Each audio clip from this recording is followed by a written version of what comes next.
You all right? Yeah, good, thank you. Good day? Yeah, all right. Yeah, just finished work, so very good now. Bit of dangerous riding this morning, I saw. Just taking after you. Well, I don't know what you're on about. Cool. Let's get Guy on. I'll give it another 30 seconds, Ryan, and then we start diving into Am I the oldest person on this call? I've never been able to say that. I've just hit like a major milestone in my life.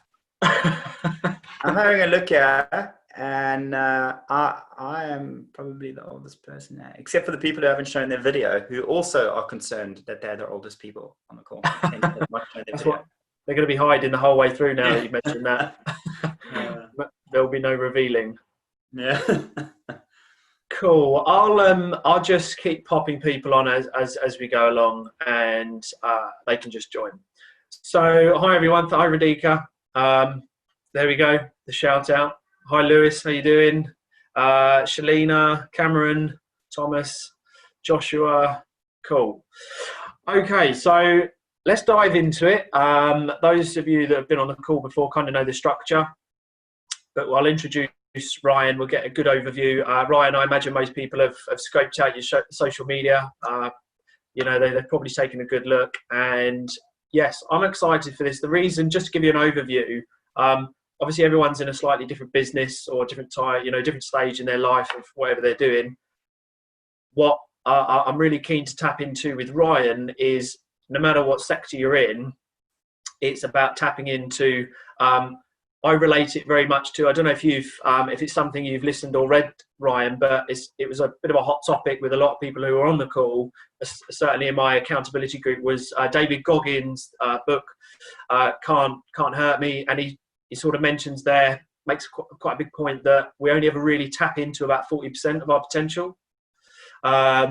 So, obviously whether that's a really accurate figure, I don't know, but I can imagine that we probably only really tap into a certain amount, and we've got a lot more to give.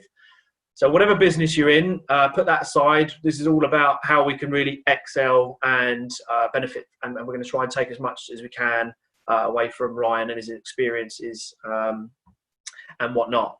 So Ryan, let's do the standard thing. If we could just have just an overview of how it all began and what super consciousness and super genius is all about, and then obviously we'll dive into some questions. Cool, thanks man. I'm really grateful to be on the call. I mean that sincerely, and I feel quite an excitement speaking to you lot, because you're all still got your hair and you all still look like you've got a few decades ahead of you. Normally when I do presentations, I'm probably talking to people who kind of maybe need a bit more urgency in their action taking than some of you guys, because the amount of time that they've got left to create wealth is quite short. So I think this is really cool. And I think I didn't realize it. I've never really spoken to a generally younger audience or young audience. And you know why that's exciting is it does take me back to when I was in my 20s, starting to question things around, oh my gosh, I studied engineering. Why did I study engineering? I hate engineering. I had my biggest stress at school was not knowing what I wanted to do when I left school. The advice was shocking. Even though I went to a careers advisor, it was shocking advice. But I worked hard, gratefully moved over to England, got headhunted. I used to work in web conferencing. So 20 years ago, I'm 41 now, to get a call like this going, you needed about 7 days of preparation, 2 engineers, and a bit of God on your side, or luck or something. Yeah. So I love how it's come full circle. We can just jump on a call and share wisdom, share experience, learn together. It is a fantastic time to be creative. It is a fantastic time to be a young person, a young entrepreneur, or even just an older entrepreneur. It doesn't really matter. But very simply, my route or my escape from the rat race was real estate. I was incredibly naive and extremely ambitious. And I think that was a very dangerous cocktail at 24, 25. So I very quickly bought quite a lot of property. I got a bit greedy, tried to do a massive deal, ruined it all. And it took me 6 years to recover from that situation. And in that, I kind of had a little bit of past experience. I love David Goggins. Was very fortunate to speak at an event that he was presenting at, and so I got to meet him and chat with him. And I think our approach is quite similar. I've had to learn to talk about my approach in a more considerate way because he's quite frank, and I'm at that level. I just get surprised at how much people need to be model coddled into creating a great life. I pretty much have the philosophy is you should just get on with it and stop bitching. So I've had to learn to speak in England because we can talk like that in South Africa and we understand, but apparently that's offensive in England. So I've had to, but I had to become British because I just kind of got on with it. I'd love to tell you there was a miracle. I had a tough upbringing. My dad was violent. My dad was a bike club president. If you've seen Sons of Anarchy, I grew up in that environment.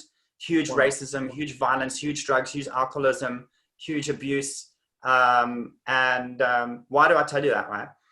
Because it should be inspirational. Because in terms of money, my consciousness was poor. In terms of understanding potential and purpose, and the cards that I got dealt with in life, they weren't great cards. So the reason why I share that story is a lot of us can sit back and look and compare to ourselves to other people and think the cards we've been dealt with are rubbish, and we can start feeling sorry for ourselves. But actually, you know what? It doesn't matter what cards you've been dealt with. You can always win the game. And that's why I share that story, And now, I teach people how to unleash their genius. I'm very passionate about consciousness. I'm more confident as a result of the last 3 months that consciousness is the most important thing you can learn on the planet. Everything else is secondary. And hopefully through this discussion, I can convince you that that's the case. Awesome. Brilliant story, Ryan. And certainly over these last few periods, I think, over the last few months being in lockdown, I think if we don't come away, appreciating what we had before and having the opportunity and really go hard, whatever business we're doing or whatever we're doing, to really give it our best shot. I think it's a bit foolish if we're not willing to do that. So obviously we'll touch on that. So brilliant. So everyone, I hope everyone's got their pens and paper ready, because what I want you to take from this is how can you go away and achieve more than what we were doing before in a real outside the box way of thinking. And hopefully the questions, we can bring out some really good answers and then take as much as you can away from Ryan. So a really big one, and it's a conversation that's popped up, and what I read on your bio, on your and I suggest everyone nips over to Ryan's website and reads his background story. It's a great story. And we talk about this in my group. It's come up many a time. I certainly felt it when I was younger, but channeling energy. So as you mentioned, we've got a young group here, but regardless of age, to be honest, when someone is really enthusiastic, has got a lot of energy, that necessarily can't seem to channel it somewhere, knows that they want to be an entrepreneur, goes from a job to a job to a job, can't quite knuckle down what they want to do, whether it's do I go into property because that's what a lot of people do, but I've got this idea that I want to start up a business because a business can bring this income, I can scale on it, it's mine, it could go big, we could do all sorts. Around all of that, how would you suggest starting from stage one? Where does someone who's got all of this energy that necessarily doesn't just want to be in business, they want to go into property, or they don't want to just be in property, they want to become a big investor, they want to be a big business person, where do they start to focus and start ticking off the boxes? How many hours do we have? yeah, I mean, totally. Yeah, I know. Okay, yeah, cool. totally. I'm kidding. I'll tell you why, because I just love sharing and I'll try and keep it simple. So if I just go back to what I teach, so the reason I got into what I do is, I started in property. It was the first seminar that I went to, and I saw a way out.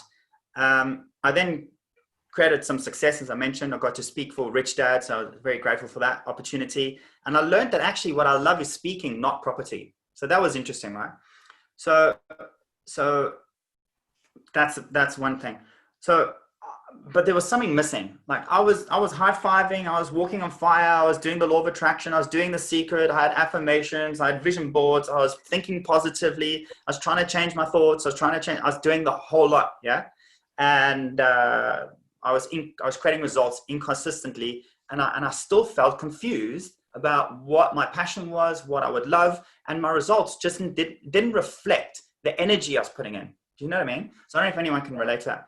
So in my stubbornness to find the Alexa, the truth, or whatever you want to call it, I stumbled across super consciousness. So basically, I would, if I was going to go back to my 20s, I probably wouldn't do property. I'd go straight into speaking. Because if I think back to my childhood, I was actually born to speak. In primary school and high school, I did speaking. It was natural to me. And so I think the first goal is to find out what you are naturally good at, what you love, what your passion is. My fiance is a dancer, for example. Never did any training in dancing. Didn't dance because she's half Thai, grew up in Birmingham. Because of her discriminatory experience at school, she always tried to fit in and suppressed any form of expression, which is dance. Yeah. So came along to my workshops, raised her consciousness, raised the intuition, raised the imagination, connected with her genius, her natural gifts and talents. And now she's a TikTok influencer. She gets paid, $1,000, $1,500, dollars, pounds per video. She did 4 videos yesterday, just to put that in context. Wow. No dance experience, no agent, no auditions, right? She's teaching dancers who've been trained by some of the biggest schools here, who are spending days going to auditions, getting £50 jobs, how to grow a business. Do you get what I'm saying? Yeah. So she was born to dance. I'm a big believer that we were all born to do several things. I love motorcycling. Okay, you can see you've got a Ducati book there. On Tuesday, I was at Donington racing my new Ducati. It felt like racing, but I was probably going about 2 miles per hour. So we're all born with passions. We're all born with talents. And so the first goal in life, I would imagine, is to discover what that is. Now, you can commercialize that. And so that's what I do. Is I do 2 things really. Is I show people this is what you were born to do, and you are exponentially more likely to be successful if you focus on that, right? Yeah. And you can commercialize using intuition, innovation, imagination, doing things in a different way, your talents very quickly and very profitably. And that's why I would probably, my philosophy is very different to what most people would talk about. Most people would say, model other people's success. I think you can learn from other people, but I do think you more importantly need to intuitively connect with your own model of success. Yeah. Elon Musk hasn't modeled anyone's success. He created his own model, right? Literally, Model T, Model X. Do you guys get what I'm saying? So no, absolutely. It's a bit like being a musician. You're born to play music. Do you want to model other people and be a covers band? Or do you want to write an album and be mega rich? So on that take, because I totally get it. What's your take on, a lot of people suggest follow a blueprint. You've probably heard that a million times. I've certainly heard it. So what's the version of that? Because obviously a lot of people say there are blueprints for everything. All you have to do is follow it. But obviously there's a slight twist because everyone's an individual. But what would be your version of that the blueprints are out there where people think, well, I'll follow it to the recipe and surely I'll see the success. Have you got that? What's your views on that then? Yeah.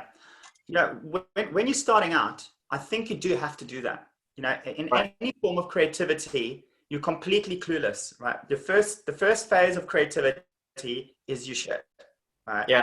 So, like when I did stand-up comedy for 12 months, I was rubbish. You know what I mean? Like I was bad. It was really bad. I got a PhD in rejection from that. Yeah. It was crazy.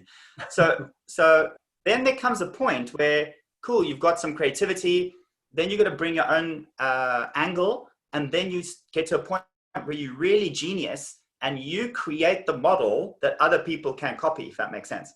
Yeah.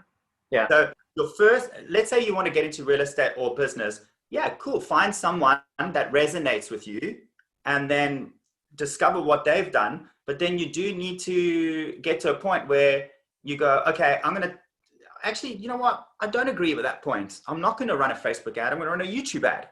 And I'm going to test things out and I'm going to be curious. Or he's told me to put a Facebook ad as a color picture, I'm going to try black and white. And through through testing and measuring, getting results, you build a confidence, you build an intuition, and then before you know it, everything you're doing is completely different. And now you're, creating 7-8 figures, and that's how you get to that level. You're evolving it.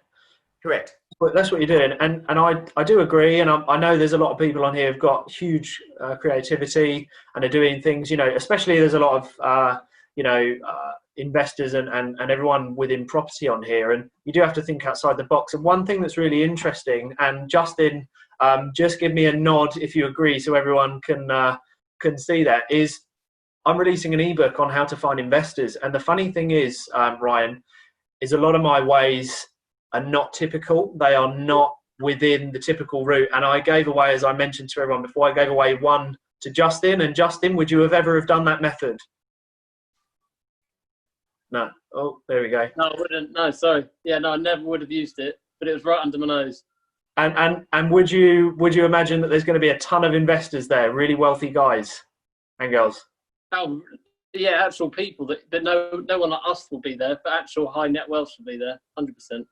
So it's really interesting because it's about thinking outside the box, and that's what we're gonna touch on more here. So yeah, couldn't agree more, Ryan. Cool. So just quickly, if anyone has any questions, you can either do little blue hand or pop it in the chat, and we can come back to it, or it can be read out, or we can just use the blue hands and I'll open it up. So as and when, just pop the blue hand up, guys. Peak performance. So peak performance is something that I consider to be a multiple of collaboration from a really healthy diet, continuous training, because that really sets you into a nice routine, discipline, and a bit of commitment, which you can then take those principles into money, business, structure. So what's your version? Do you have two questions? Do you have a routine that allows you to have a really good peak performance, to really excel throughout a week, a day, a month? And then if so, what is your routine that's really put you on a good structure? Just so everyone can kind of take away, if they have their own, but maybe a few ideas from yourself. Yeah, it's a very wise question, okay, because not many people talk about structure. So a lot of people focus on personal development, but personal development is a waste of time if you don't have structural development. So I learned this when I was 27, because one of the key reasons, apart from the fact that I hated my job, I got into this whole world, was I had a serious alcohol and cocaine addiction. I know it sounds dramatic. I mean, I had a lot of fun as well, but it wasn't all, it wasn't all dark. But when I started investing, I realized I couldn't stop, right? So I did NLP, I did hypnosis. I think I got addicted to hypnosis. I think I went to Hypnosis Anonymous. Like, nothing worked. You know what I mean? I had an affirmation about addiction and it didn't stop. So then someone introduced me to AA, and I learned a massive lesson from that, apart from the fact that I was an alcoholic. And that is that structure is essential to creating results on a consistent basis. So the fact that you've asked me this question, I mean, I never get that question. I'm super impressed. So I would say half of your energy must, in terms of development, must be focused on personal development. The other half of the energy must be on evolving your structural development. Now, again, I'm in a very fortunate position, paradoxically, because my structures were kind of imposed upon me. And what I mean by that is, a large part of the reason that I have the life that I have, and I'm not the richest dude by a long stretch.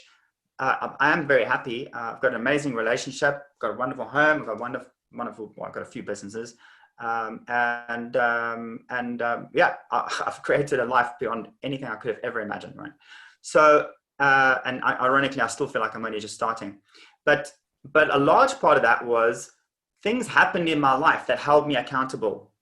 So I don't actually feel like a great person. I don't feel like I should take credit for the quality of my life. I actually feel like maybe somehow it was destiny, that circumstances imposed a structure of accountability for me. The first one was my dad's alcoholism got out of control. He got dementia, and I think about 11 or 12 years ago, I was officially financially responsible for my dad, right? So there, I was already now accountable for something. Mm-hmm. Here's why this is important. I've lost count of the amount of times I wanted to give up. I felt insecure. I felt like I didn't know how to fix a problem that I was presented with. I felt not good enough. The solution I needed to create was way beyond my skill and experience. But that didn't matter because in 3 weeks' time, I had to pay my dad's care home rent. You see what I'm saying? Yeah. So I had no out. Technically my option to quit was taken away from me, if that makes sense. I mean, yeah, I could have quit and then my dad would be homeless, but I mean, tough decision, right? Do you get what I'm saying? Yeah. So I think, if you don't have that level of responsibility and intensity on accountability, you need to manufacture that somehow. So AA gave me that in recovering from alcohol. So that was cool. So I learned that lesson, right? Because I'd done so much in personal development. I'd even promoted some of the top dudes, D Martini, all these guys. So I was like, geez, man, I can articulate this stuff better than the speakers. Why have I still got these issues? Yeah. Right. So, and I realized I didn't have a structure of accountability because, mate, can I tell you something? I've worked with thousands of people in terms of consciousness of the last 5 years. And as soon as people are about to create success, they get distracted and they find an out and they give up, or they justify getting involved in some other shiny object. I don't know why that is. I've got a theory, but I can't verify that with research. And it's profound. And I would have done the same had I not had to pay for my dad's rent, pay for my uncle's rent. My uncle's never been to school. So my dad was looking after my uncle. He would have been homeless. Mm-hmm. So there, I'm like 1,500 pounds down. I've got no income. I'm 80 grand in debt, and crying is not going to pay the rent. No. Feeling sorry for myself is not going to pay the rent. So that's why I really resonate with the David Goggins story, because he says, stay hard, and it sounds very masculine and all that, but there's great wisdom in that, In 2008, when I messed up, I realized that you can't pay your mortgages with self-pity. Yeah. Like the mortgage companies are not interested in self-pity. They are coming for you. And I was like, oh. Yeah. So I feel like I've been forced into success, if that makes sense, but it's completely structural. So great question, mate. So now, because I know that premise, I know that idea, I manufacture structures that kick my ass when I just feel like a baby and I want to cry. And I feel like, things are too big, things are too overwhelming. Oh, I don't understand. So I literally have about 12 or 13 mentors. Yeah. My motorcycle racing mentor is the top motorcycle racing mentor in the world. He coaches MotoGP riders, and he's not interested in how you feel.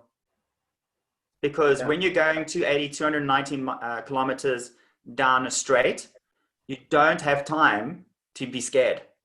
Yeah. So when I have a day with him, I don't actually look forward to it. I'm bricking it. It's going to be ruthless. Yeah, I'm bricking it. I'm like, oh shit. And I start to think, how can I get out of it? Can I send him an email? Should I just forfeit the money? Yeah. And you know what? You got to be on time. He was ex-military as well, dude. He's not a nice guy. Do you know what I mean? But when I spent time with him, 2-3 seconds a lap quicker, I've only been riding for 2 or 3 years. And I was at Donington on Tuesday, and I was only 12 seconds off lap time compared to the world superbike champion, right? On the same bike. Now that sounds like a lot, but in 3 years, that is massive progress. So what personal development bullshits people into is thinking that things are easy. You have to feel good. It's going to be straightforward. Yeah. And what I teach people is you got to put yourself in an environment where you are challenged, not judged or criticized, but just encouraged. You know what I mean? Yeah. So and almost like in an uncomfortable position. And what I do want to touch on is some points you said there, and I think we'll both be able to answer Ollie there. And I'm just going to read Ollie's question out. Is, do you not feel that too much structure restricts your creativity as you feel you're living life too systematically, achieving arbitrary time structure constraints, restricting ideas, being open-minded? But what I think, and then if you can go on that, Ryan, what I think it is, Ollie, is it's more of having one, accountability, so you're held to it, and two, the structure, so you can be consistent over the long time, because you need that. I don't think it's to restrict, what we're talking about. I don't think it's to restrict an open mind with new ideas. I think it's to do with having something bigger than yourself, so that your structure pushes you. Because just for everyone, for me, when I got serious about it, I've always been really anal, very structured.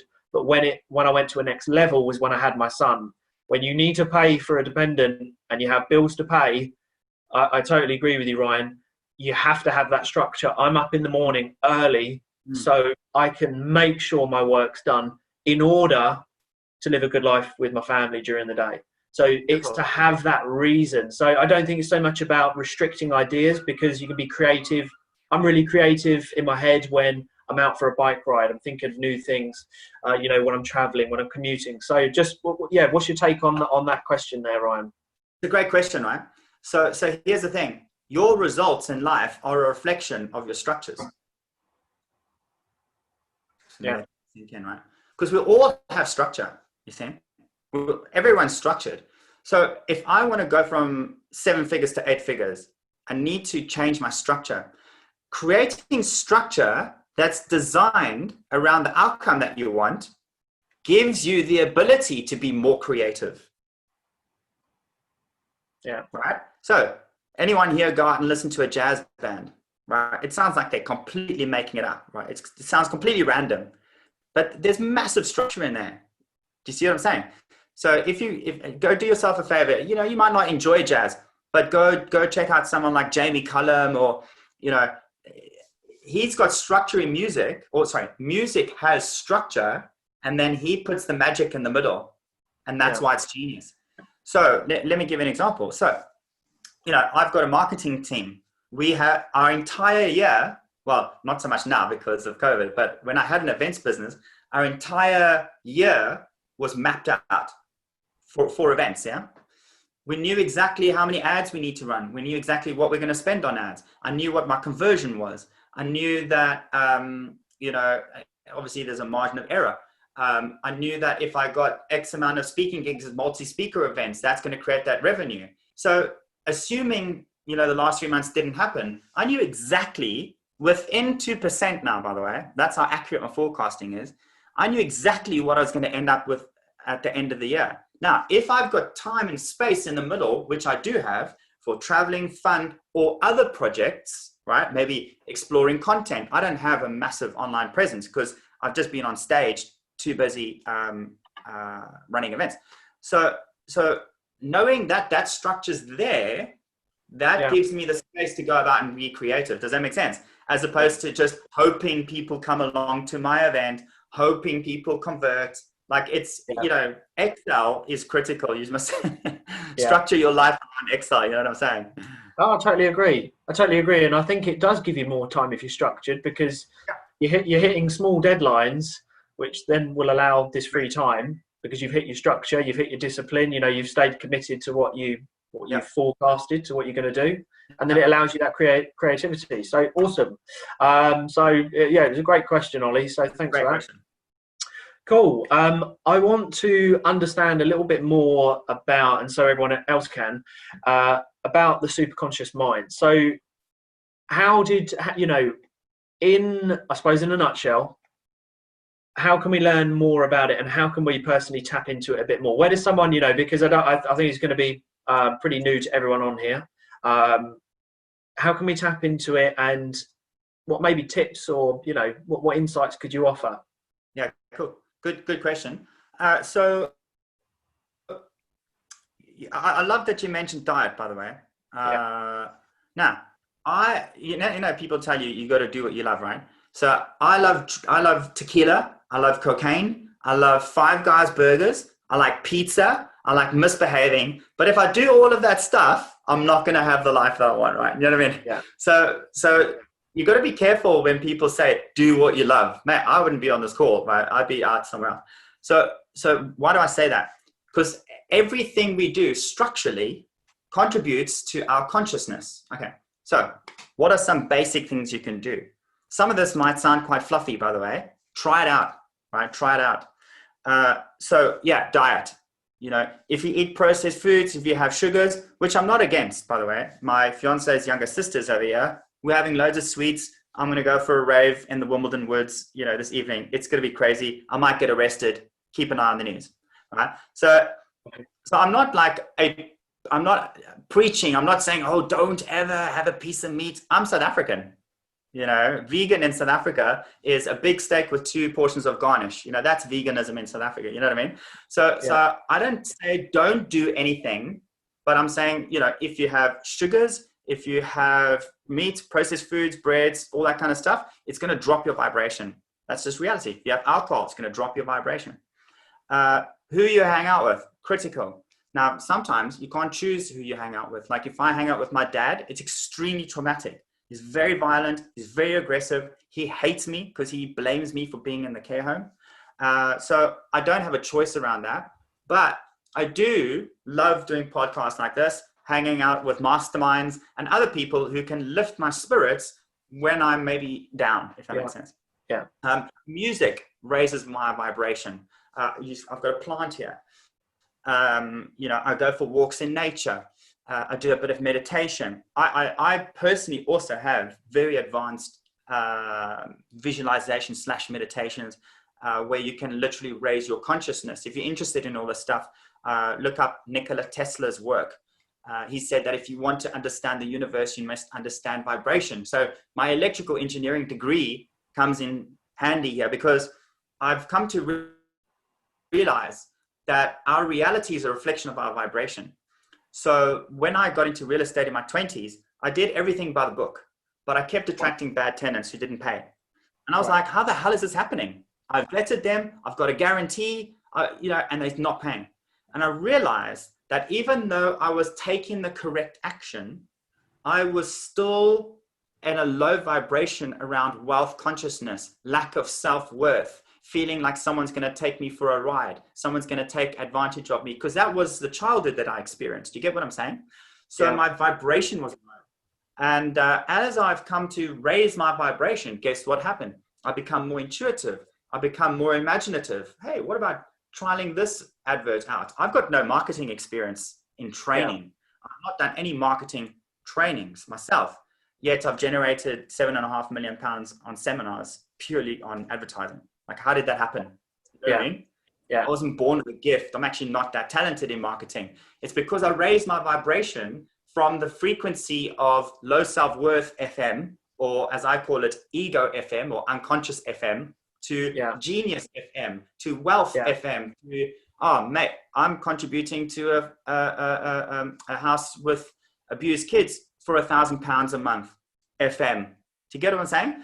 So so by forcing myself to be inspired, even when I feel lazy, even when I feel not good enough, even when my ad account gets blocked, I just don't have time to make excuses because the rent's coming out at the end of the month. My dad, my uncle, the safe house, I stack up all those things incrementally to keep stretching me. And so what happens is, and this is a critical thing, something else I teach is called alchemy. Alchemy, if you interpret it according to Napoleon Hill, who I'm sure a lot of you know, he wrote a book which was a summary of a study he did over 20 years of the most successful people of Henry Ford's time. And in that book, he wrote one paragraph on arguably the most important topic. And that was that the number one reason people fail is an inability to handle their emotions. Right? So if you've got, and if your vibration is low self-worth, victimization in terms of mindset, right? I don't mean victims in terms of people who've experienced bad stuff. I'm a victim at, at the age of 20. I was kidnapped in South Africa and raped by 3 crack addicts. So I'm not saying it from that perspective. I'm saying someone who doesn't take responsibility for their reality. Yeah. So if you've got tension, like emotions, I get angry, I get stressed, I get sad, I get scared, right? But if you're in a vibration of love, like we live in a lovely area, Wimbledon, yeah, it's a lovely place. We're definitely the youngest here in our street. People probably think I'm a drug addict and my fiance is my escort girlfriend or something, because they keep judging us. They're like, why are those guys working every weekend and they've got so much money? They must be drug dealers. But we come here because it's a lovely space. Do you get what I'm saying?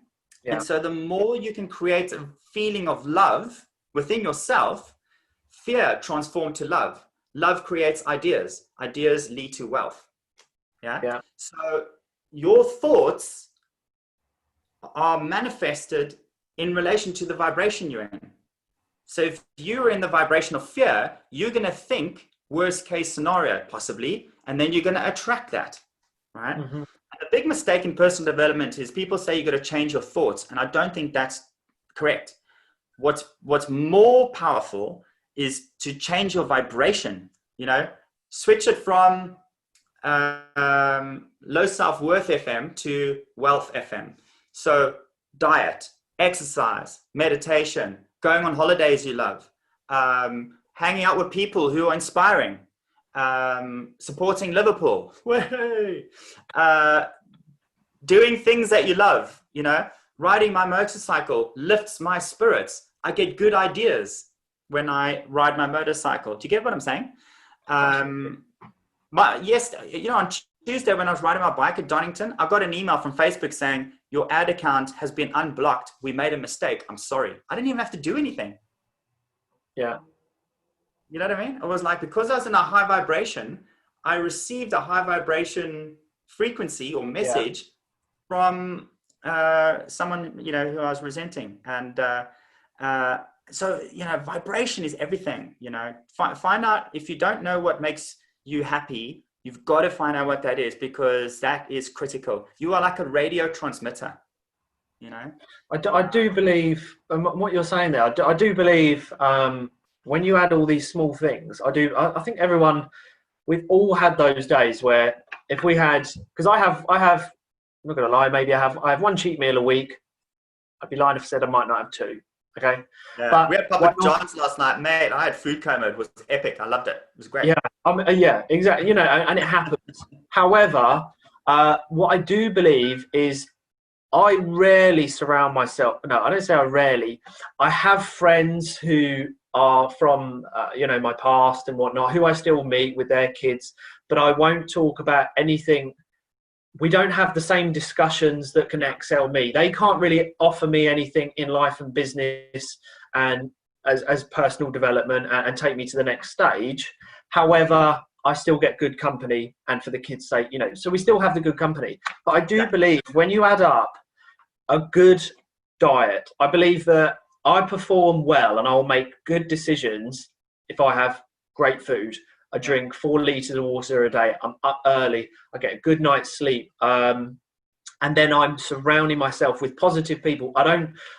It never happens that I'm around someone that is talking negative or they're unhappy about this, because you could be on a real high. And then when you surround yourself with these people, your performance goes down. And I personally find that if that happens, I might not be able to, I can't be bothered to send that one more email. I can't be bothered to call the accountant. I can't be bothered to have this conversation because I was here and now I've been brought down here because of someone else's negativity. So I believe that when you're really good and you've got a good diet, you've done your exercise for the day, you've had your thinking space, for me, which is in the morning, and then you come back, you hit for me, I hit my laptop tasks. I get all my emails done. I respond to people. And then I'm in this state of, like you say, almost like this heightened state where I can start making really good decisions. And I don't know if anyone else has heard this before, and it's actually a rule of thumb of mine. And some people think it's a bit stupid, but I don't make any big decisions after 7 o'clock in the evening because I feel that I'm not going to make the best decision. I'll just normally say to someone, let's catch up tomorrow, or whatever it might be, it'll be a million.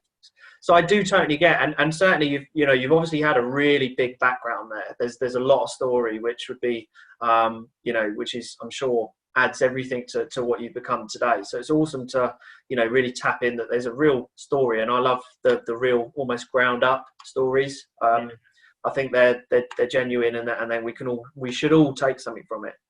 So we're getting some great comments coming through, which is awesome. Again, any questions that anyone wants to, say out loud, that would be awesome. I want to just divert quickly and get your thoughts as we're talking about structure. Money management. I'm going to almost throw one in here. Money management. That's a big topic at the moment that I like to talk about. But money management, being really disciplined to have a long, successful and financial future. Just throwing it out there, what's your views on having a really, again, structured and disciplined money management, layout? I'm the worst person to ask about this. I think, look, if you're not entrepreneurial, then the rules are different. Yeah.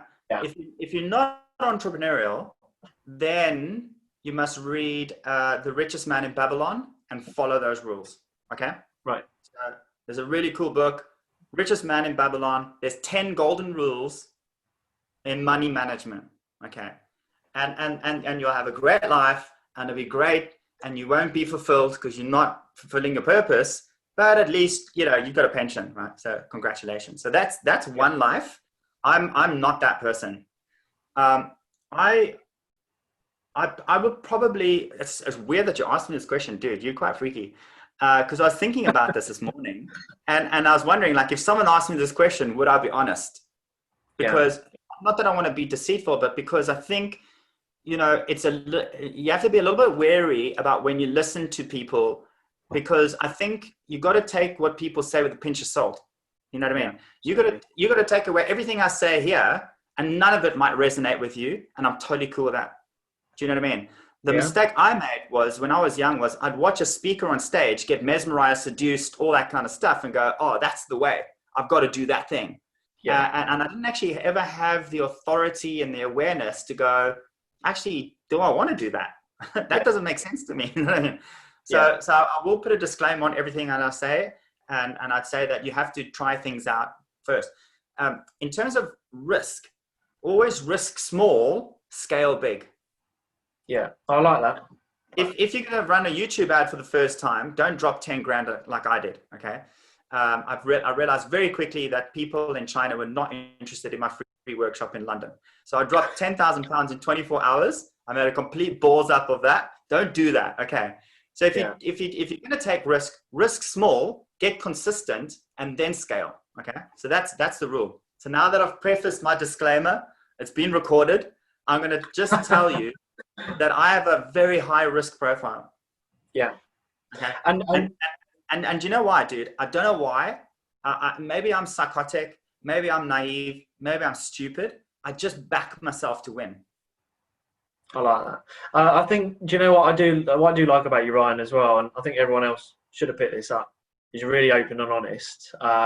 There's no kind of fluffing around it, especially in a day and age, where there is a lot of fluff. And what I like about what you just said there is some people are learning on the side different avenues like Forex, but there's a lot of fluff around Forex.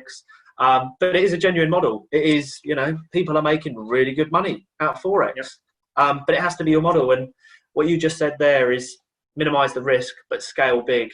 And, hands up myself is that I've lost money. I've mentioned it before, and it was because I didn't really understand it. But I do believe there's that balance of try things, tick it off, but don't buy into all of that. These YouTube ads, just use YouTube, for example, their ads are popping up everywhere. I mean, there's I don't know if anyone else has seen the ad about you can buy a cannabis share in Canada. Oh, really? What's the link for that one? I might get involved, bro. That's my genius, isn't it? Yeah, but that keeps popping up everywhere. And it's, there is so much stuff out there that you could get carried away going, oh, I could do that. Dude, or I could do that. I saw, Matt, I've got to interrupt you here. I don't talk shit about other people, but this guy was so bad. I have to talk shit about him. Right? I saw a YouTube ad pop up. This dude's like, I can teach you how to be a business coach in this course, and then you can make lots of money. I'm like, are you kidding, bro? what you earn the right to be a business coach by creating a successful business, surely, or am I completely nuts? But you know what I mean? Yeah, Like, I think the best way to explain that it doesn't make sense. is there's a lot of personal trainers that need a personal trainer. That's kind of the way that I always weigh it up. You know, sometimes I think there's certain ones where you have to be the part, and you certainly have to be doing it in order to teach it. So yeah, certainly. And I just want to give you one tip quickly, sorry, because I want to finish the fact that I back myself, right? And here's the thing. I'm not special compared to anyone here, and I'm not special to the other 7 billion people who don't back themselves. The only thing I did was I decided to back myself. It's a decision. yeah, It's literally, I just chose, and I said, you know what? I don't know, this, like in 2008, man, I had a very, very crossroads situation. I had no money. I literally went to Morrison's with 1, 2, and 5p coins because I made a major mistake. I risked too much. That's why I've got the risk small theory. And it was humiliating to go to Morrison's with a massive bag of to purchase my lunch. Short story is, the lady behind the checkout said, listen, don't worry, why don't you have my staff voucher? And I had a 50% discount. And I just went, you know what? I'm going to take this as a sign that I should just keep going, because I'd already quit. In my head, I was like, I'm going to go get I could have got a job like that, man. I was earning 30, 40 grand, you know, in my 20s in my job, because it was a specialist field. And it would have been easy to go for that. And I went, you know what? If it takes me 10 years to create the life that I want, I'm in. I'm going to give myself 10 years, you know? Yeah. And I don't care how difficult, and mate, it was tough. For 4 of those years, I lived in an apartment in Enfield, where there was no bathroom for like 7 months. I had to go shower at the gym and relieve myself at the Starbucks. It was humiliating. And I was like, screw it, man. Come on, universe. You want to fuck me up? I'm going to fuck you up. Right. Yeah. And I just kept going. Sorry, the language, but I kind of saw it as a game. And I'm very lucky because I didn't have responsibilities back then. I didn't have a family apart from my dad and stuff like that. So it was like a stubbornness to adversity. It was a stubbornness to how difficult things got. And I think if there's one thing I want everyone to think about here, if you've not done it yet, right, is if you've not done it yet, at the end of this call, I want you to seriously think about whether you back yourself or not, right? Because I'll tell you straight up right now, I'm in the seminar industry. The amount of people that are just doing it for show, to put it on their Instagram and to make people think that they're positive and they're suffering, right? It's bullshit. You got to sit there and go, right, I'm going to make a contract with myself right now. I'm going to draw a line in the sand, okay? And I'm going to make a decision that no matter how tough it gets, I'm all in. And I'll tell you how powerful that is. It's very powerful. The only reason I'm with my partner is a few months into our relationship, we had a pivotal moment, right? And I said, listen, I'm going to decide to be with you no matter how tough it gets. So do you want the same thing or not? And suddenly it became easier because I'd already made that decision. I wasn't half in and I wasn't half out.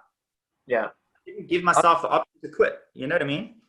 Oh, no, I totally do. And I know, you know, with marriage, I find that also with marriage is you could be girlfriend and boyfriend, you could be fiance, but when you commit, like marriage for us, for me and my wife, that makes it final. You know, there is no other option. That is final. You've committed to it. So, you know, you can apply that to lots of things, you know, not just marriage, but using it as an example. It's the commitment you're making.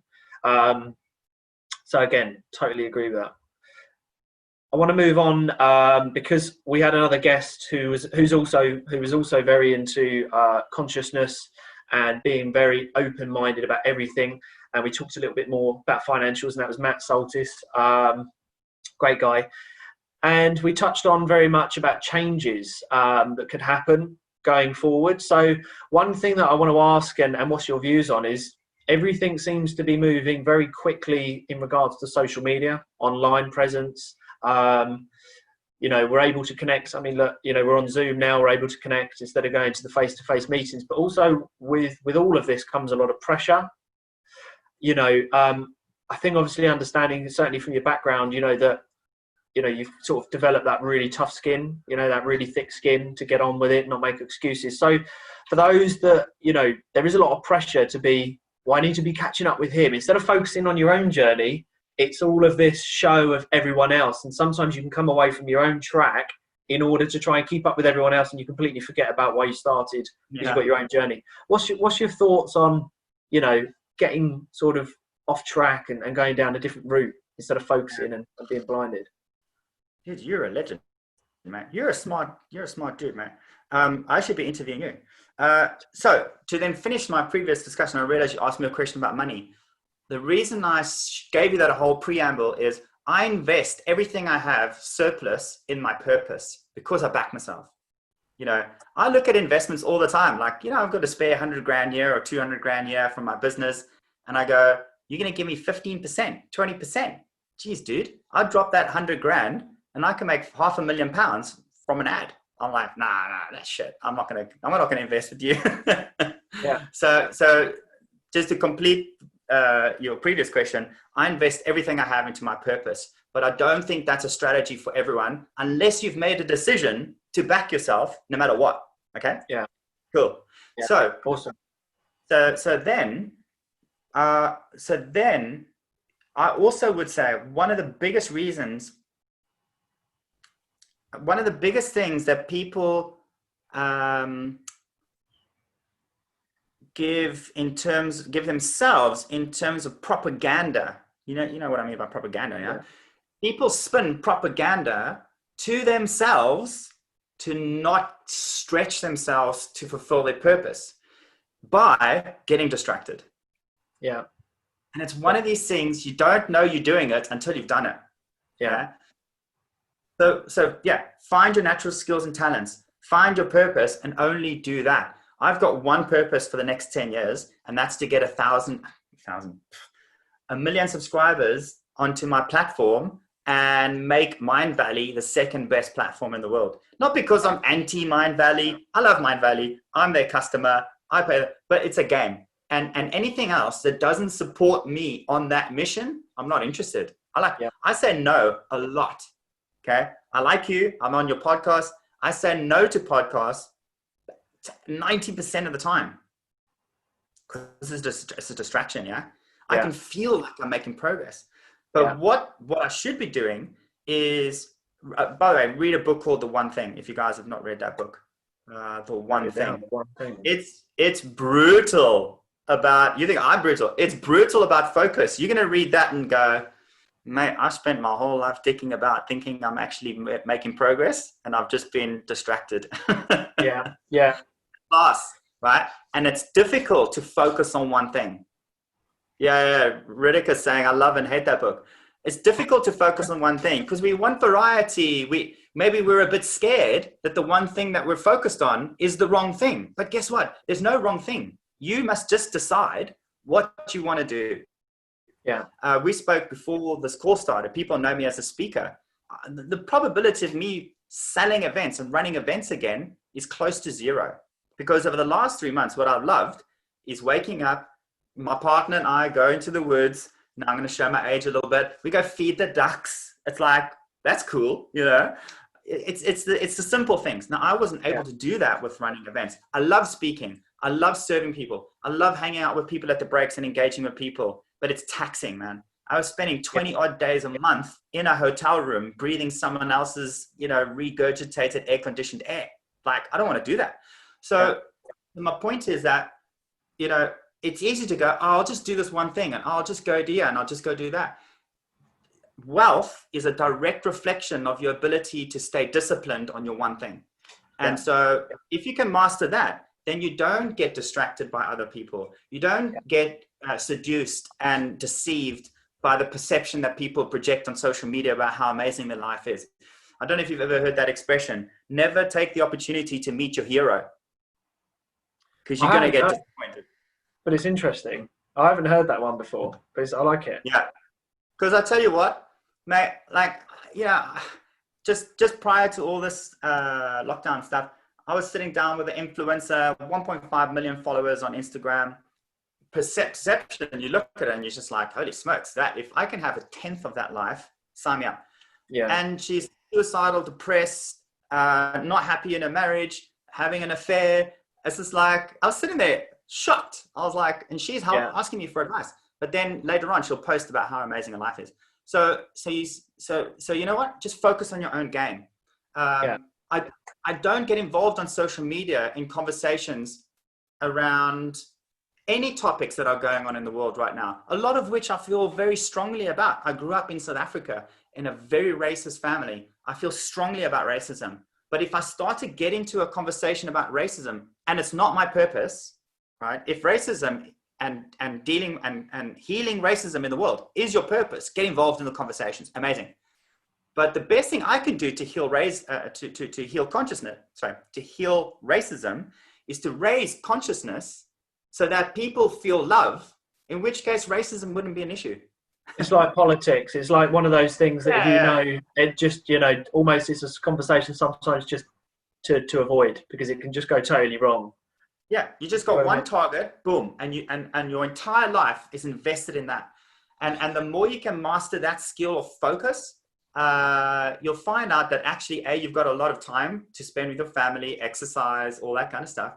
And B, your results are going to be exponentially accelerated. Yeah. So there's some real gems there, and I want to cover them off. So I'm slightly going off of, but I think they're really important, and I really want everyone to come away from it, because I feel that it's really important, and it's something for me which has allowed me to be. This is a big word, and like I say, each week is different. We talk about business, we talk about investing, and today is to understand more than just all of that. But you can take everything from this call. I hope you can all take something from this call, so it can go and enhance your performance elsewhere. But for me, so I want to cover off three things. Is contentment. I have found for anyone who knows me personally, I would say I'm probably about 56 in age in my head. I'm very, very content in life. I'm very content with my family. I'm very content where I am. I am not bothered in the slightest what anyone else is doing, or anyone what they're bothered about me. I'm not bothered in the slightest. I know that social media is somewhat of a game, and we all play it. And as me and Justin shared a conversation once, as soon as social media has fulfilled my need, I'll be gone. I'll be off social media, because I know that it can bring depression. It can bring anxiety. It can bring, not that I've experienced these myself, but I've seen it as well. Just as you mentioned with that someone who has 1.5 million. I know someone personally who has about 3.2 now. It's a lady. The life looks great. She's earning a hell of a lot of money, but she is in a bad place. I would never want to get that, because I'm content. So I find that I excel well because I'm content in my life. So I think when you're content, your life will change. Value time. You said focus. We were talking about focusing on yourself, and I like the saying, never go following the big bucks into the wood, because you're going to crash. I said it yesterday on a call that I was on. Stay on your track, because as soon as those big bucks run across the road and you go into the woods, you're going to crash. So stay on your own track. And one thing that we brought up with Mark Wright, who is one of my guests, and it was a really important point, is don't book in to look busy. Like you said, you've taken the time to be on this call. You could probably be doing other things to enhance your business, or making other decisions, or being with family. So I also believe that is, you could book in calls all day long to sit there and talk to someone else, which is great. But I think you need to balance going, that would cost me 2.5 hours out of my week, which I could really be enhancing my life, my business, and setting my family up. Or you could be on a call just talking about what you'd like to do. So I think you've really got to weigh up your value of time. So that was great that we touched on that. Let me just open up the chat. I don't want to miss any. Social media is toxic. Absolutely. And it is. And that's one thing I'm glad we've touched on, is because it is a big shadow. You've got a good following, Ryan, and on social media. How do you, what's your tips on social media in regards to, building an organic following? Yeah, good question. There's different ways to go about it, right? And I think you got to go with what works for you. I think you got to know what your values are. So my values, I love integrity, fun, and excellence.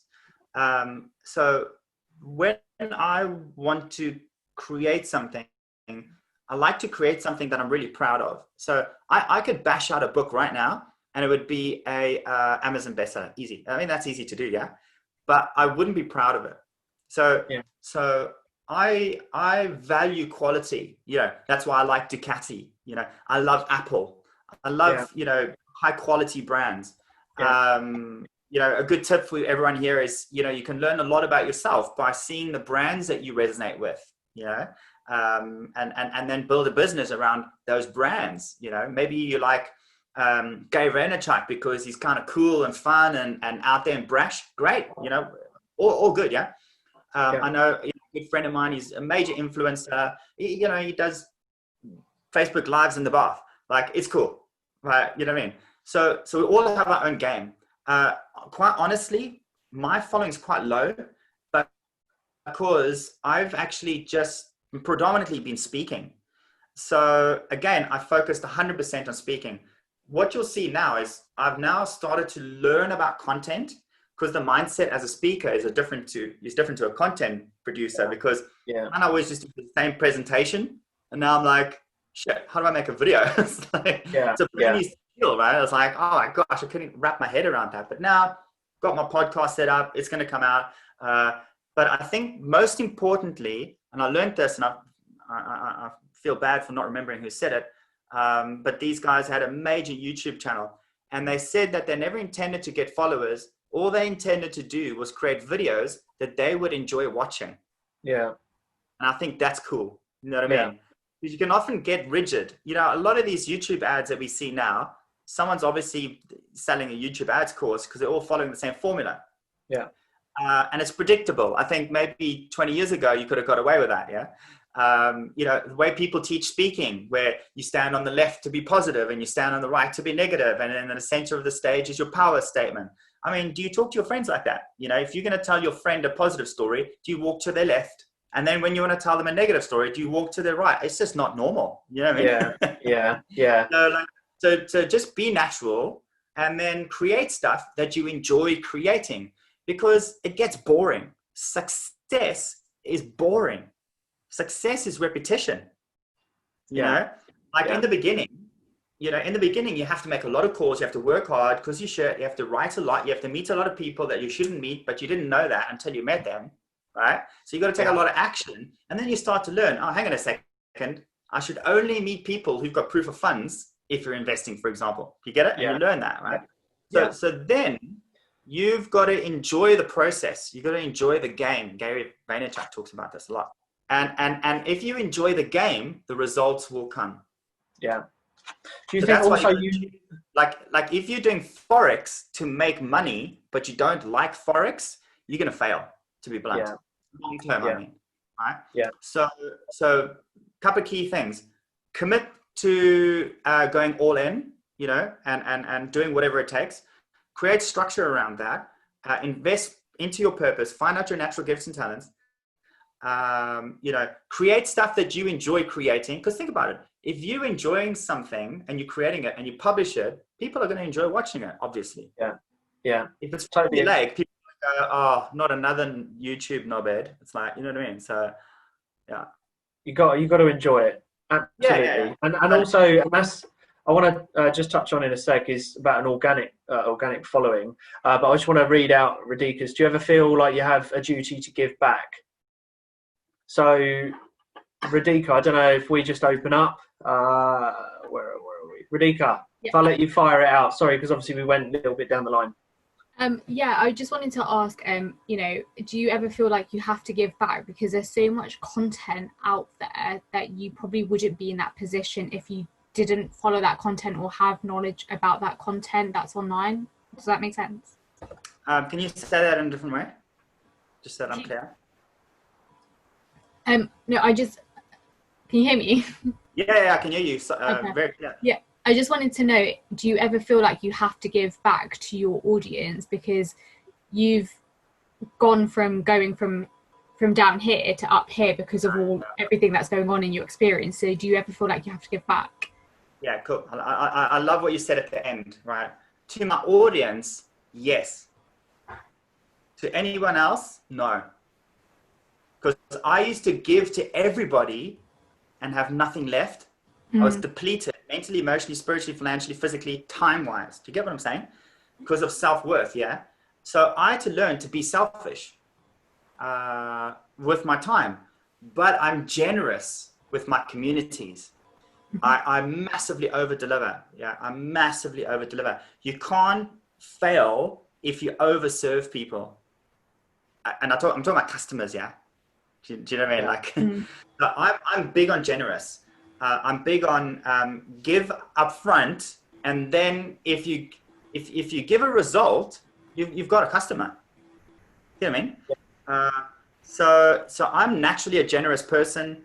I love contributing to causes. I don't feel obligated. I don't post about it on social media because that's not why I'm doing it. I just made a donation to my dad's care home because they're having a major COVID crisis. So I use generosity in content, in money, in time, in every form as a form of motivation. I don't want to be in a position where I want to be contributing to something and I can't do that because of not enough time or money. Do you know what I mean? So, it actually makes me quite emotional talking about it for some reason. So, when I've got an events business, and when the restrictions kicked in, my events were postponed. But I went all in on serving those people for free on Zoom, and I still do that to this day. Okay, so our refund and cancellation rate is about 2% in the last 3 months. Oh wow! Do you know what I mean?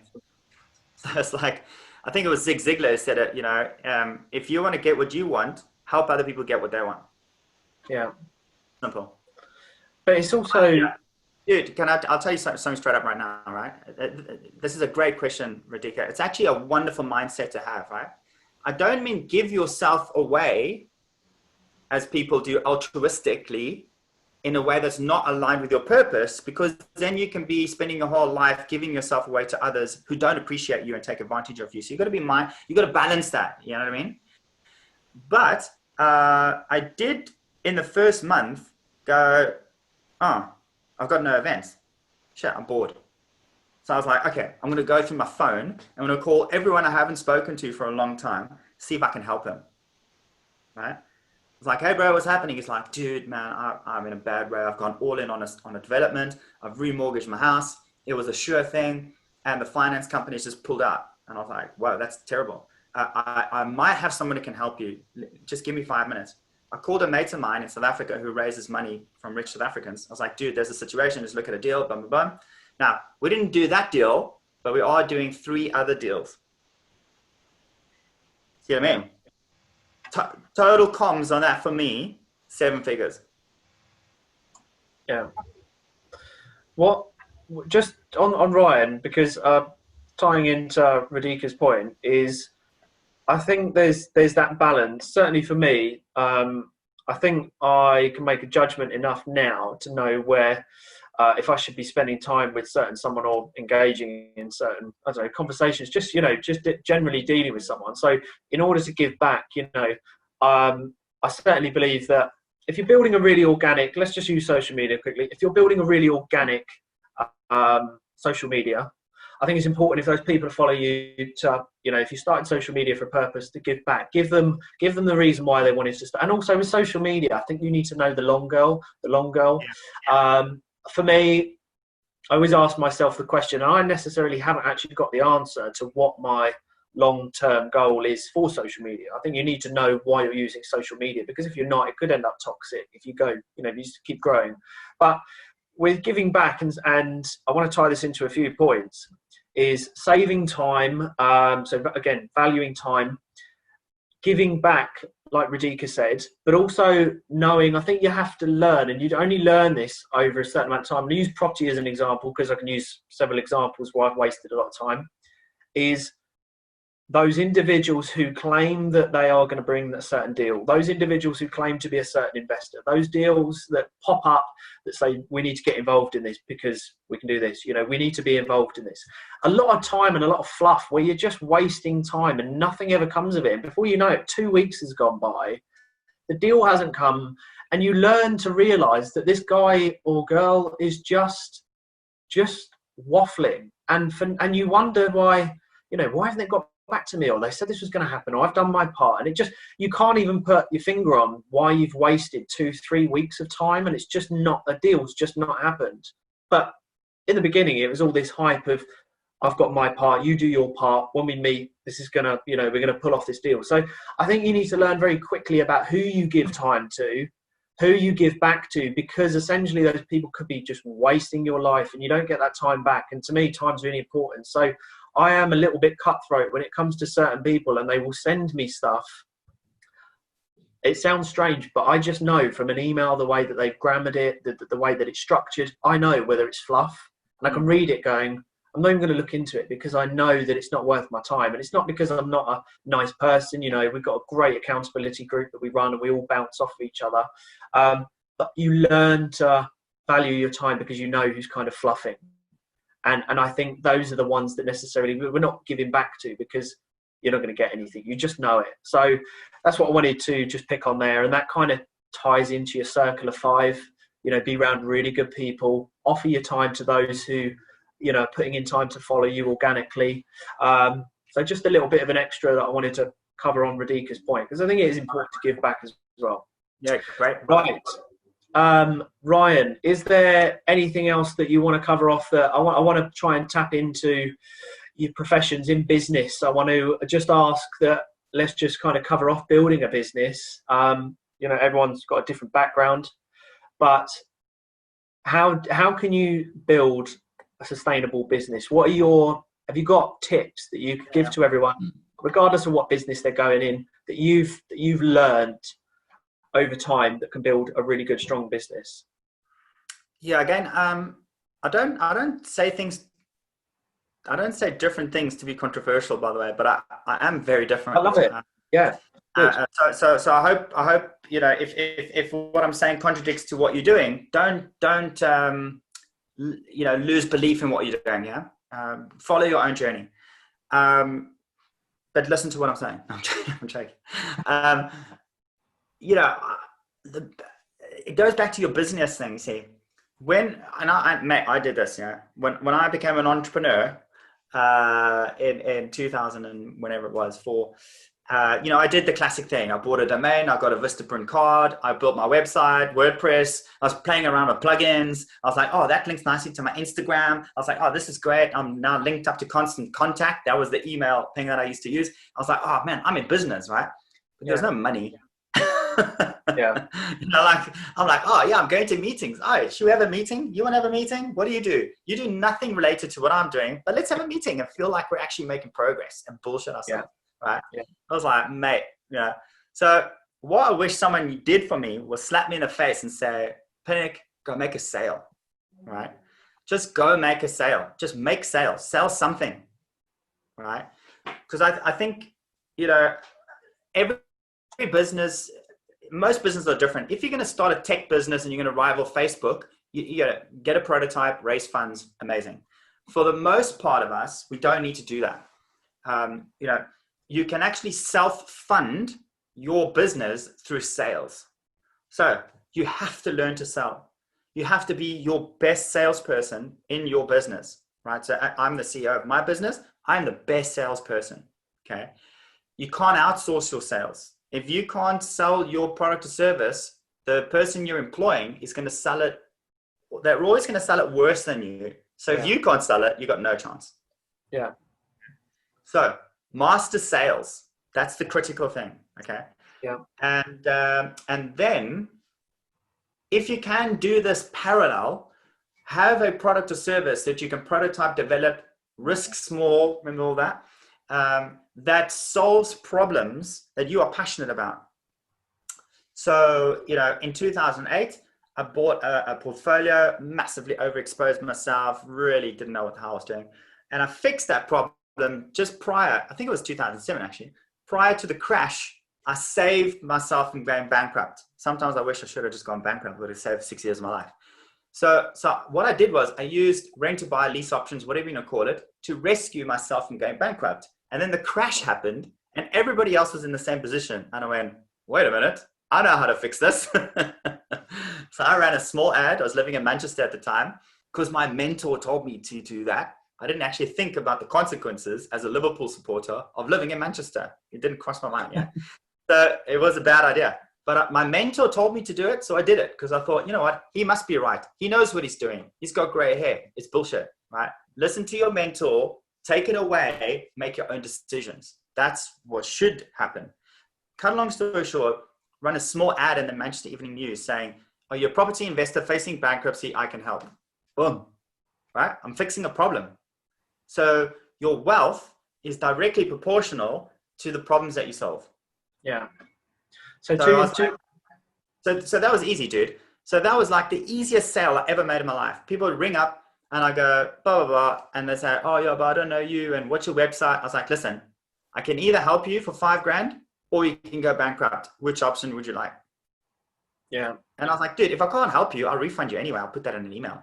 It was a 15-minute closing call and the money was in my account within 30 minutes. Yeah. So now you're generating cash, right? So now you've got cash. Now you can be a bit more creative, a bit more stingy about who you work with. You can maybe even fire clients who are a pain in the ass. You know what I mean? And now you can start employing people, building your brand, really understanding what am I going to make a stand for? Because the cash is rolling in. Do you get what I'm saying? So sell, innovate, and then systemize. Yeah, sales is such a big thing. Sarah just pointed out a good point in Rich Dad Poor Dad. Sales, cheers. Thanks, Aaron. Thanks for joining. I thought that was you, mate. I was like, the host of the call is leaving. I was like, I'm out. I'm gone. Yeah. I was like, geez. Takeaway is here. So sales is a huge thing. So I really believe in list. I've probably posted a few on our group, but I've listened to a lot of sales books, and I have to say, and a few speaking books actually, but I have to say that sales, there's so much in the inner workings of sales that you can tie into everything, property, business, anything, because if you can sell, you can raise a lot of money. If you can sell, you can close a lot of deals. You can make a lot of commission. So I really agree. Anyone trying to go into any business, because I've not actually brought it up before, sales is a huge thing. Listen to so many sales books if you can. If you can't sell, you're going to go hungry. Yeah, such a good point. And it's always evolving as well. You know, as we move into social media, it used to be face-to-face, door knocking. It's so much more. And it's in the finer details, especially with social media. Harley, I've got a few. I've definitely popped some on Jeb Blount. That was an awesome book. Tom Tom, you're in the group as well. I'll put up a load. Right. Next point, mentor. That's one thing I wanted to touch on with you to see how important, because we've touched on that as well. There's a lot of the conversations have been, do you go to a course? Do you go to a property course? Do you go to a business breakfast? Do you do all the typical things? Or do you save that money and do you go down the route of a mentor? Or at what stage, for someone who hasn't got a lot of cash, because let's face it could be quite draining. If someone's just starting up and they're pumping a lot of money into the mentor, they could put themselves back, in my opinion, slightly. What stage does someone choose a mentor, and how critical has that been for you, or could be for someone else? What's your thoughts? That's a great question. Can I Google the answer and come back to you in 10 minutes? No, I'm joking. Can I call my mentor and ask him for the answer? Man, I can see my dad jokes are not landing with this crowd, but I'm having a great time, so screw it. It's one of these things where I don't think there's a hard and fast rule, right? Again, caveat, I back myself. Yeah. And I've learned teaching seminars, I don't actually give this advice on stage because I don't think it's relevant to 98% of the audience. I invested in mentoring on a credit card, okay? Because for me, I was like, Richard Branson's got a classic expression, and that is ask yourself what the worst case scenario is. And if you're happy with that, go for it. So I was like, okay, worst case scenario, I get a mentor and I end up with lots of credit card debt, or worse, I go bankrupt. And I was like, well, then I'll just get my engineering job back. So I was like, okay, cool. I'm at peace with this. Do you see what I'm saying? So again, caveat, you've got to have serious spiritual balls to take this advice, okay? If you want to play safe, just follow the richest man in Babylon guidelines. So I did pay for a mentor on credit card because I had nothing to lose. I didn't have a family to look after. Do you know what I mean? So I was lucky in that sense. If you're a parent, if you've got responsibilities, if you've got a mortgage, I probably wouldn't have done that, okay? So I think your circumstances also dictate your decisions. Yeah. And I think that's really important. And the stage of your life. I wouldn't say that to a 60-year-old, but I would say that to a 20-year-old. Yeah. Because you've got decades, mate, to sort it out. Do you know what I mean? Just try and fail as much as you can, like on purpose, you know? Like it's cool.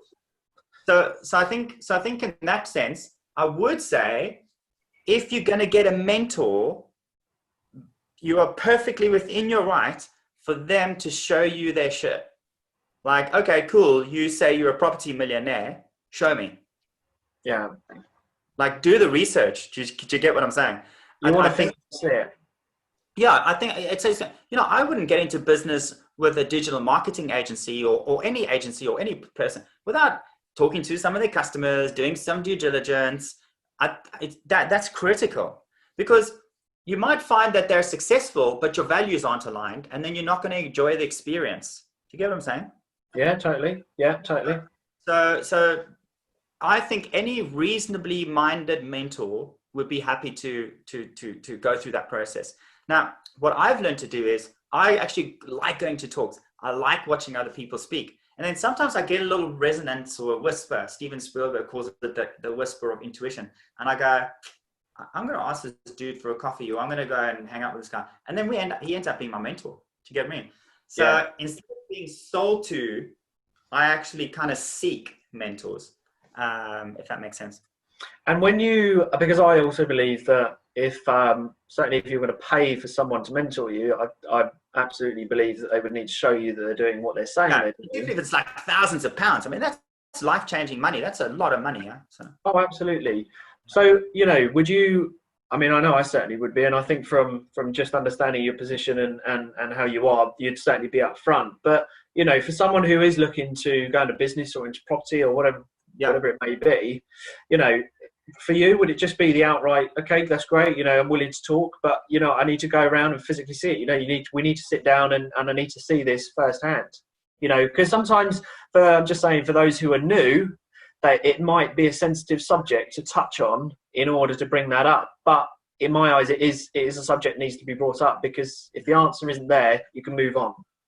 So you're saying if you're a student and you're interested in employing someone, what do you ask them? Is that more or less? Yeah, so I mean, you know, so for someone who was you know, property is such an easy way to use it, but if someone said, look, you know, because there are so many trainers, mentors out there now, who, you know, so it's a big one to bring it up, but essentially it would need, you know, someone could be great on camera, but it's still a question that needs to be brought up, because if someone can't back it up, but they are a great speaker and they've really drawn you in, you might be reluctant to bring that up.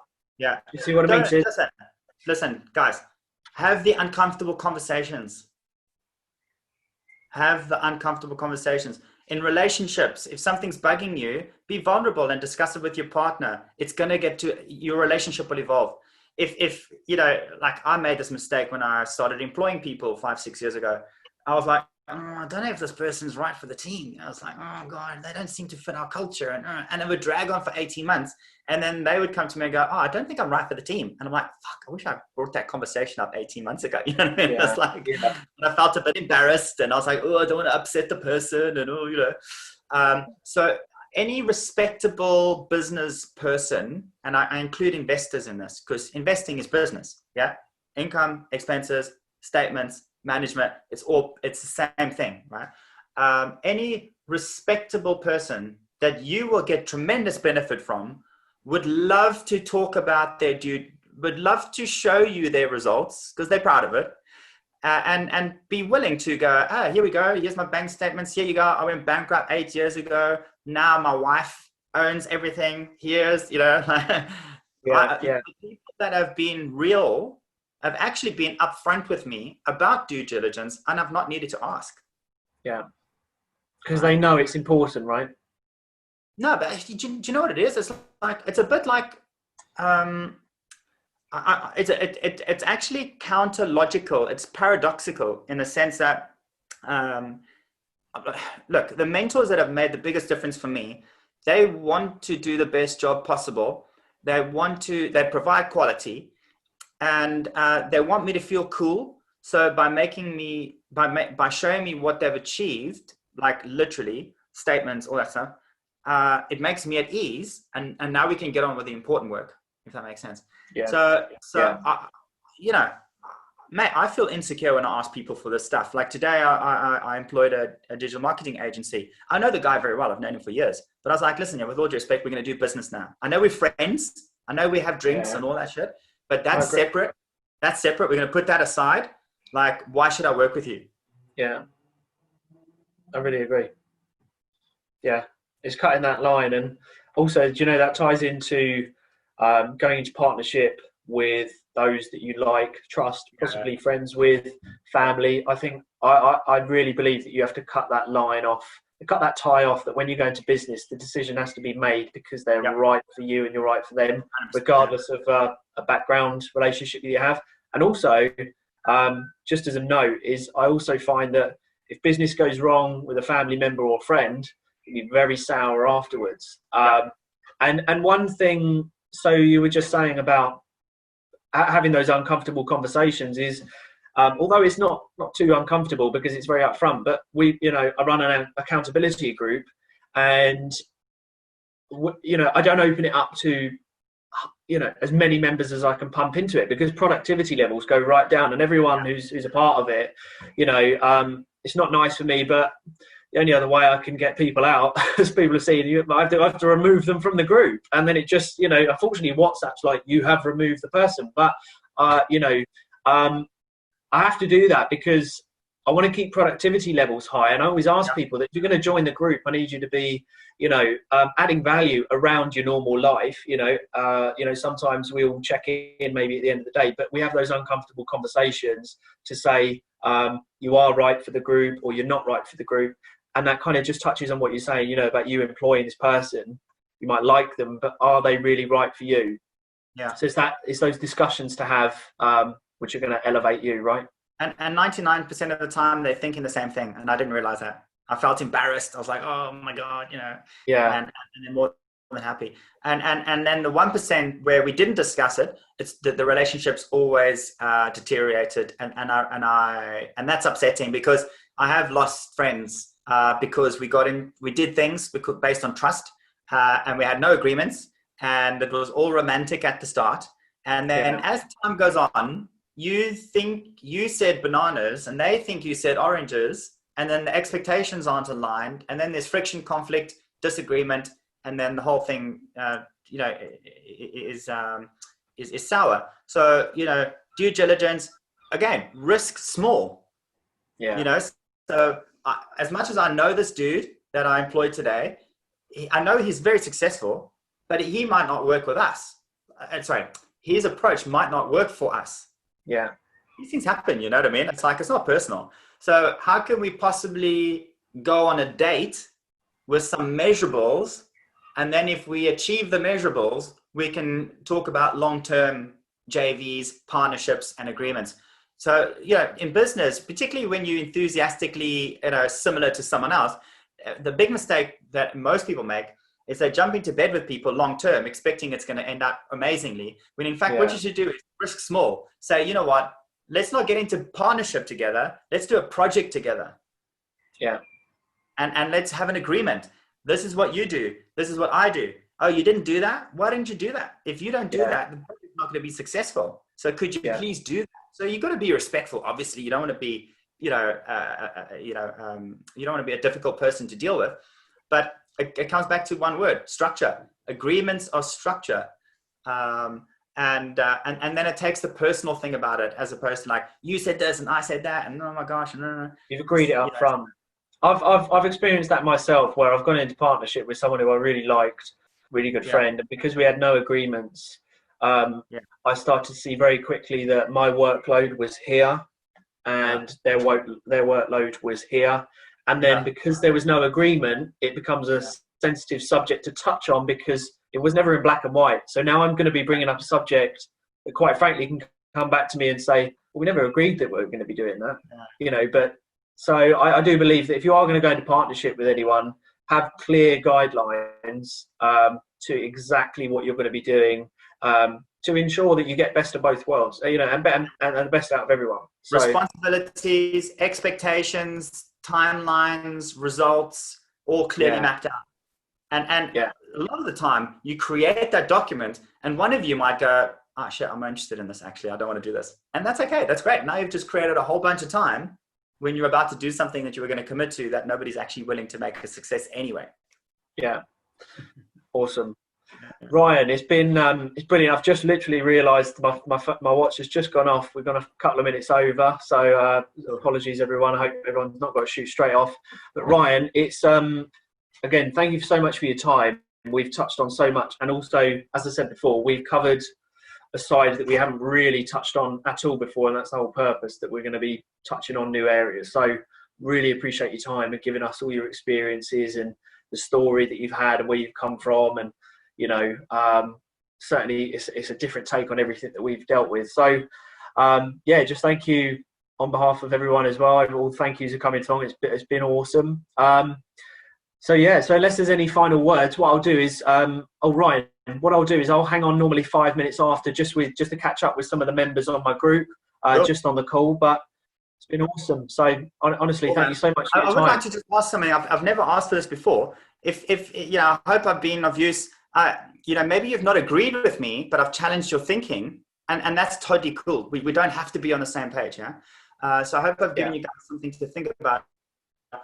If you are up for it, I'd really appreciate you guys just to share some love on my fan page and leave a little bit of a review. That's all I ask. Awesome. And I would be grateful if you guys just took a couple of minutes to do that. But thanks, Aaron. You're a very switched on dude. You ask great questions. I think anyone that works with you will get tremendous benefit. I think you've got a really amazing. I've lost about 5 kilograms in the sauna in my studio here, because it's about 100 degrees outside. But huge love to you all. Keep going. You guys are amazing, and enjoy the journey. Awesome. I really appreciate that, Ryan. Thank you so much for your time. It's been great. Cheers, Ryan. Catch up soon. Bye. Cheers, Ryan. Bye. Cheers. Cool. There we go. So that was